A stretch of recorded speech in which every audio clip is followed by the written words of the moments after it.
Today I have experienced the yin and the yang of life, all in a matter of a few hours. Earlier today I was at the bedside of a parish member who just entered into hospice care. And it was somber, serious, but sacred time, being at her bedside, reflecting on life and her journey towards the nearer presence of God, praying with her and sharing Holy Communion with her. And then I came back to the parish office, and I had to touch base with the daycare that shares some space with us over a few buildings and grounds matters. And I was joyfully greeted by the kids, many of whom affectionately call me Miss Jason, because everybody there, all the teachers, are a Miss so-and-so, so they just presume that's my first name, Miss Jason. And I always chuckle when I hear that. It's a reminder to me to never take myself too seriously. But more deeply than that, I found myself, after leaving the daycare, with just this profound sense of gratitude for the gift of balance in life. And I experienced it all in just a few hours.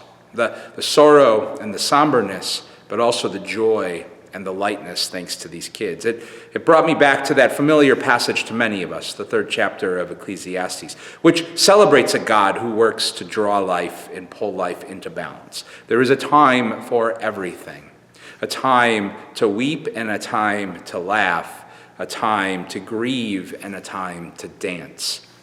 And again, I experienced that in just a matter of hours today.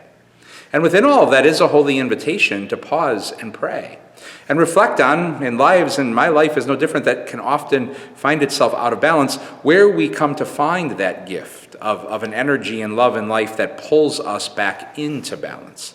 Maybe we find that in the simple joy of our kids who greet us happily after a stressful day of work.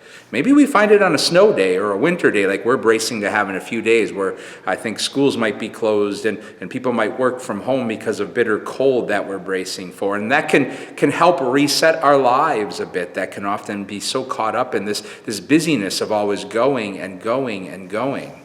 Maybe we find it in some therapy, or just in a growing sense that in a world that always tries to tell us we need more, we actually come to experience the gratitude of knowing maybe we already have what we need and that we have enough for our journeys.